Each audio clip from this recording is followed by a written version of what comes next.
Future doctors, welcome to today's high yield explainer.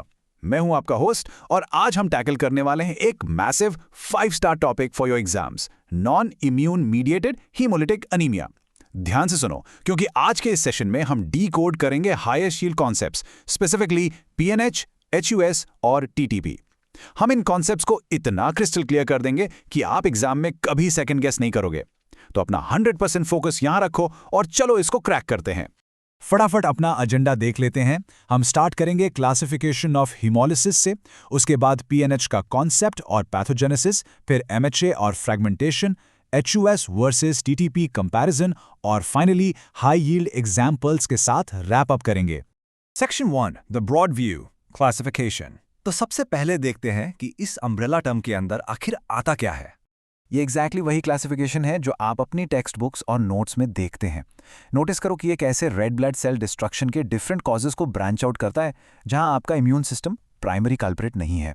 तो इसके 4 main branches हैं। पहला, इन्फेक्शंस, थिंक मलेरिया, बबेजिया और क्लोस्ट्रिडियम। दूसरा, drugs and toxins like dapsone और प्रीमाक्वेन। और फिर आते हैं हमारे 2 heavy weights, paroxysmal nocturnal haemoglobinuria यानी पीएनएच और फ्रैगमेंटेशन हीमोलिसिस। इन्फेक्शंस और ड्रग्स पढ़ना इंपॉर्टेंट जरूर है, पर पीएनएच और फ्रैगमेंटेशन एग्जाम्स के लिए एब्सोल्यूट हाईएस्ट यील्ड एरियाज हैं।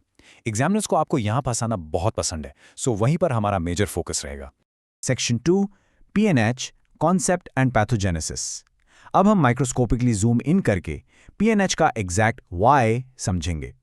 इस step by step cellular pathogenesis को बिल्कुल ध्यान से सुनो। पीएनएच स्टार्ट होता है पीआईजीए जीन में एक एक्वायर्ड म्यूटेशन से, जो एक्स क्रोमोसोम पर होता है। ये जीन जीपीआई एंकर प्रोटीन को कोड करता है। अब इस जीपीआई को ना आरबीसी के सरफेस पर एक हुक की तरह सोचो। ये हुक क्या पकड़ता है? 2 बहुत इंपॉर्टेंट शील्ड्स, CD55 और CD59।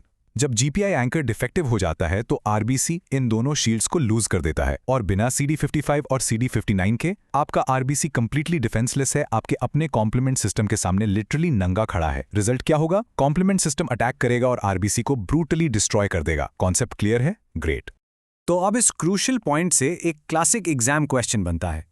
अगर पीएनएच प्राइमरीली रेड ब्लड सेल्स को ब्रेक डाउन कर रहा है, यानी हीमोलाइसिस हो रहा है, तो फिर थ्रोम्बोसिस यानी ब्लड क्लॉटिंग इसकी मेजर क्लिनिकल कॉम्प्लिकेशन और लीडिंग कॉज ऑफ डेथ क्यों है? एक सेकंड के लिए इस पैराडॉक्स पर सोचो।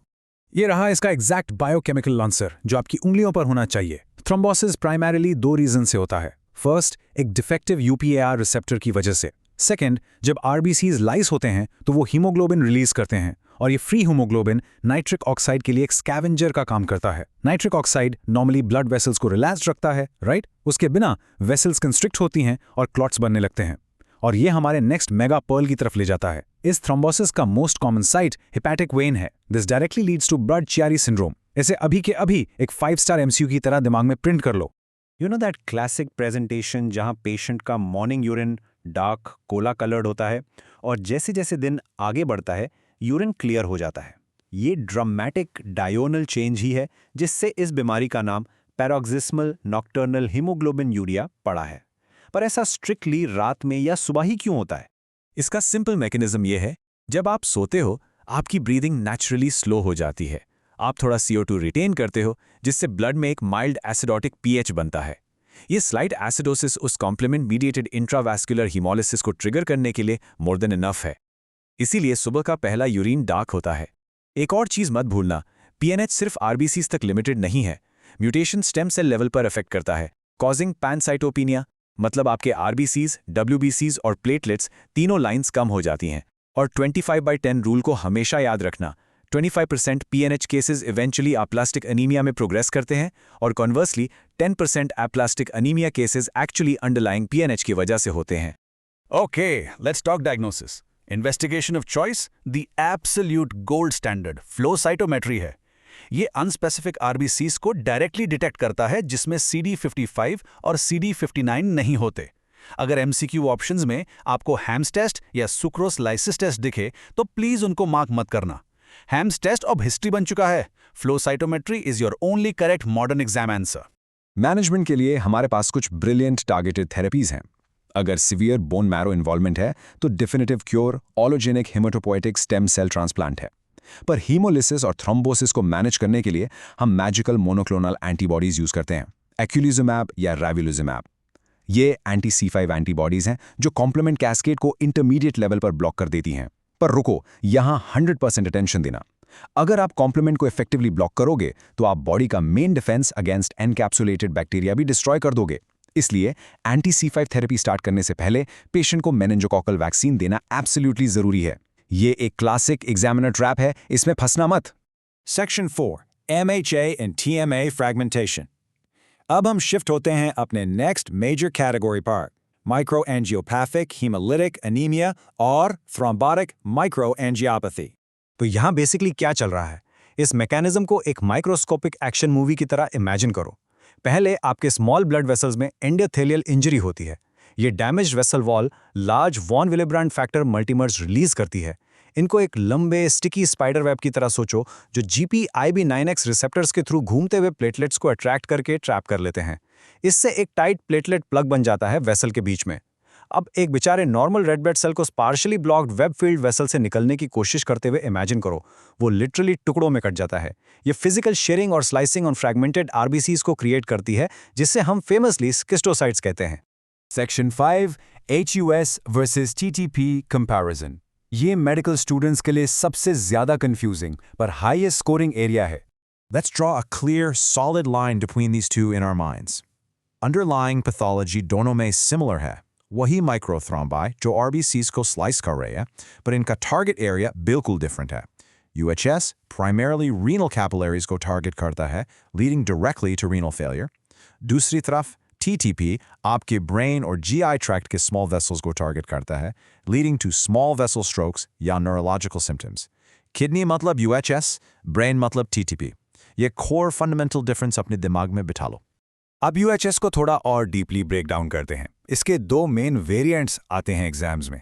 चाइल्डहुड HUS, जिसे डी पॉजिटिव HUS भी कहते हैं, डायरिया से एसोसिएटेड है। ये स्पेसिफिकली EHEC O157 H7 के शिगा लाइक टॉक्सिन से होता है। पेशेंट की हिस्ट्री में यूजुअली ब्लडी डायरिया होता है और थैंकफुली इसका प्रोग्नोसिस बहुत अच्छा होता है। पर अडल्ट HUS या एटिपिकल D नेगेटिव HUS वो बहुत खतरनाक है। ये किसी इन्फेक्शन से नहीं होता। It's mostly due to a genetic complement factor H mutation. इसमें कोई डायरिया की हिस्ट्री नहीं मिलती और सैड रियलिटी ये है कि ये अक्सर severe and stage renal disease की तरफ ले जाता है।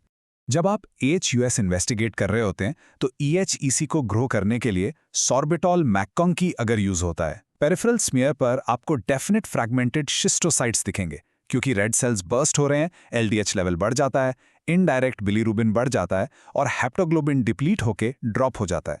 पर उस चौथे पॉइंट पर फोकस करो, नॉर्मल PT और APTT। ये एक मैसिव क्लिनिकल डिफरेंशिएटर है। नॉर्मल कोएगुलेशन टाइम्स ही हैं जो AHUS और TTP को DIC से अलग करते हैं। DIC में कोएगुलेशन टाइम्स ड्रास्टिकली प्रोलॉन्ग्ड होते हैं। इस डिफरेंशियल पॉइंट को बिल्कुल मत भूलना।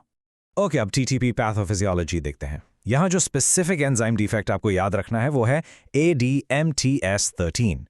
नॉर्मली इस एंजाइम का काम अनलार्ज स्टिकी वॉन विलेब्रांड फैक्टर मल्टीमर्स को एक माइक्रोस्कोपिक कैंची यानी सिजर्स की तरह छोटे टुकड़ों में कटना होता है। पर TTP में पेशेंट्स में अचानक अक्वायर्ड IgG ऑटो एंटीबॉडीज बन जाते हैं जो इस ADMTS13 एंजाइम को ही डिस्ट्रॉय कर देते हैं। बिना इस कैंची के VWF अपने मैसिव स्टिकी स्टेट में अक्यूमुलेट हो जाता है, इनोसेंट प्लेटलेट्स को हर जगह ट्रैप करता है और डिफ्यूज सिस्टेमिक माइक्रोथ्रोम्बाई कॉज करता है। क्योंकि ये डिजीजेस इतनी इनक्रेडिबली अग्रेसिव हैं, इनका मैनेजमेंट भी उतना ही इंटेंस होना पड़ता है। TTP के लिए हम प्लाज्माफ्रेसिस करते हैं ताकि ब्लड से उन ऑटो एंटीबॉडीज को रिमूव किया जा सके अलॉन्ग विद स्टेरॉइड्स और रिटुक्सिमैब। अडल्ट एटिपिकल HUS के लिए आपको 24 आवर्स के अंदर प्लाज्माफ्रेसिस चाहिए होता है एंड हम यहाँ एक्यूलिज्मैब भी यूज कर सकते हैं। पर यहाँ एक बहुत ही डेडली क्लिनिकल ट्रैप है। चाइल्डहुड HUS जो EHEC से होता है उसमें एंटीबायोटिक्स को स्ट्रिक्टली अवॉइड किया जाता है। क्यों? क्योंकि अगर आप बैक्टीरिया को जल्दी मारोगे तो वो मरते वक्त अपना शिगा लाइक टॉक्सिन एक साथ मैसिव अमाउंट्स में रिलीज करते हैं, जिससे डिजीज सिवियरली और रैपिडली वर्सन हो जाती है। इन बच्चों को कभी किसी भी हाल में एंटीबायोटिक्स मत देना। Section 6 high yield exam pearls. Alright guys, energy बिल्कुल हाई रखो। हम आज की इस क्लास के बिल्कुल फाइनल स्टेज पर हैं। ये वक्त है इन एब्सोल्यूट टेस्टेबल फैक्ट्स का एक रैपिड फायर रिवीजन करने का। Let's cement this permanently in your memory. Clinical presentations talent याद रखने के लिए ये रहा आपका ultimate memory hook.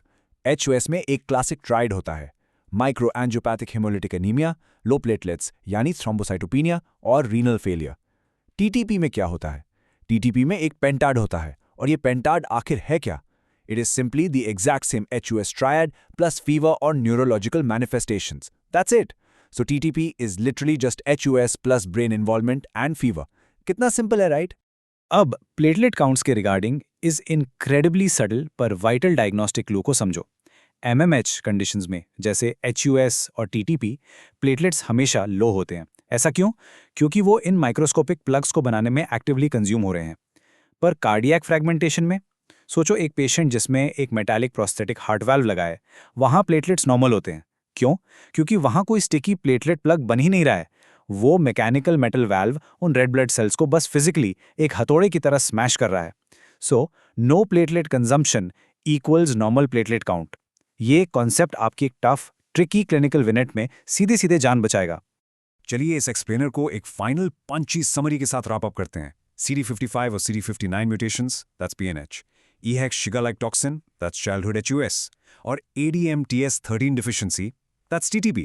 In specific microscopic targets को मास्टर कर लो, इनको इनके क्लिनिकल साइंस से सॉलिड तरीके से कनेक्ट करो, और आई गारंटी आप हीमेटोलॉजी ब्लॉक के इस सेक्शन को एब्सोल्युटली डोमिनेट करोगे। अब जब आपने ये सारे क्लिनिकल ट्रैप्स देख लिए हैं, तो अपने आप से ये पूछो, the next time an examiner presents a patient with fever, confusion, and a low platelet count, will you automatically jump to infection, or will you look closely for the schistocytes hiding in the blood smear? Keep revising, stay focused, और आपके आने वाले exams के लिए all the very best.